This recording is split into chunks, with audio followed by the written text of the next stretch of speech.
Hallo Marc-André. Wie geht's dir denn persönlich nach dieser Verletzung? Du hast jetzt auch für Barca schon wieder Spiele gemacht und es gibt ganz viele Gerüchte in Barcelona aktuell. Du könntest ein Verkaufskandidat werden. Kannst du vielleicht da einmal Klartext sprechen zu deiner Situation? Danke. Also wenn ich es richtig verstanden habe, waren es zwei Fragen. Die erste Frage würde ich mal beantworten mit, ich fühle mich sehr gut. Also ich fühle mich wirklich gut. Ich weiß, dass es eine schwere Verletzung war, auch die ich im September, glaube ich, war es, dann erlitten habe. Aber ja, ich hatte eigentlich den klaren Fokus eigentlich darauf, so schnell wie möglich zurückzukommen und ja, auf das Gleiche, wenn nicht sogar auf ein besseres Niveau noch zu kommen. Und natürlich habe ich jetzt ein paar Spiele gespielt. Es waren jetzt nicht unfassbar viele, aber ja, ich freue mich auf jeden Fall drauf, ja, jetzt auch bei der Nationalmannschaft zu sein und dann hoffentlich meine Erfahrung und das, was ich dem Team geben kann, dann einfach dazu beizutragen. Und zu der anderen Frage, ja, das ist eine Situation jetzt, die jetzt da entstanden ist. Nichtsdestotrotz muss ich sagen, das ist so wie immer. Das ist wahrscheinlich, Barca ist einer der größten Vereine der Welt. Und da gibt es halt nun mal Konkurrenzsituationen, egal wie die Situation ist. Und ja, dementsprechend, dass Barca sich immer versucht zu verbessern, ist für mich relativ klar. Und ich werde ja, meine Leistung immer versuchen abzurufen. Ich will noch mal kurz auf die Situation in Barcelona eingehen. Treffen Sie solche Nachrichten irgendwie in besonderer Form, weil Sie sich ja doch sehr stark mit dem Club identifizieren und Ihre Verdienste sind ja auch unbestritten und groß? In welchem Bezug, dass mich das trifft? Dass der Club eventuell Sie verkaufen will oder dass es diese Gerüchte gibt, trifft Sie das?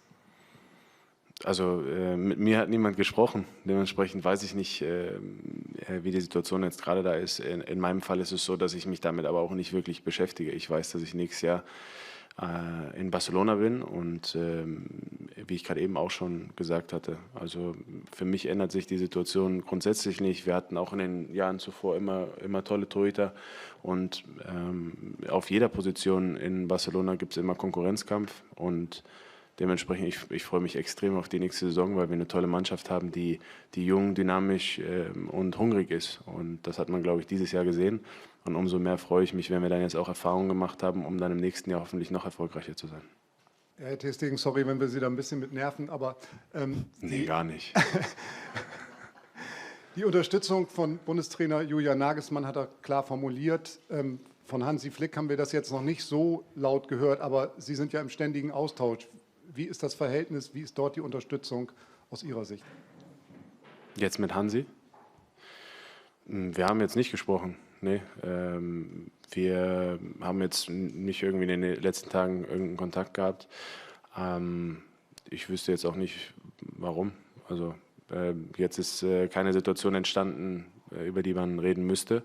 Und dementsprechend weiß ich jetzt nicht wirklich, was ich darauf antworten soll, muss ich ehrlich sagen.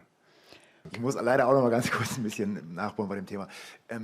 Was du am Anfang gesagt hast, klang ja so ein bisschen so, dass du schon erwartest, dass da hochkarätige Konkurrenz kommt, was jetzt ja auch geschrieben ist. Wäre denn für dich eine Situation denkbar, dass du quasi jetzt im WM-Jahr nicht als klare Nummer 1 in Barcelona in die Saison gehst und könnte dann die Situation entstehen, dass du dir Gedanken machst über einen Abgang?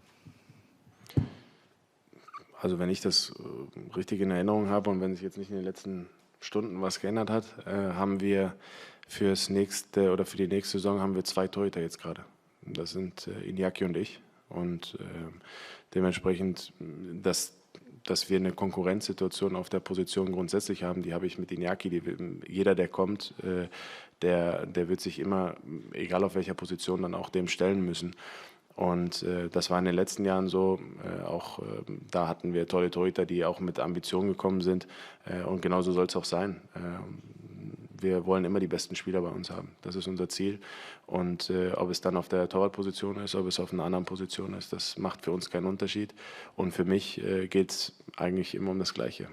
Ich möchte mich immer präsentieren, ich möchte immer auf dem Platz stehen und werde auch in der Zukunft immer alles dafür geben. Und ja, ich glaube, solange ich meine Leistung bringe, glaube ich, bin ich immer gut geschützt gewesen in den letzten Jahren.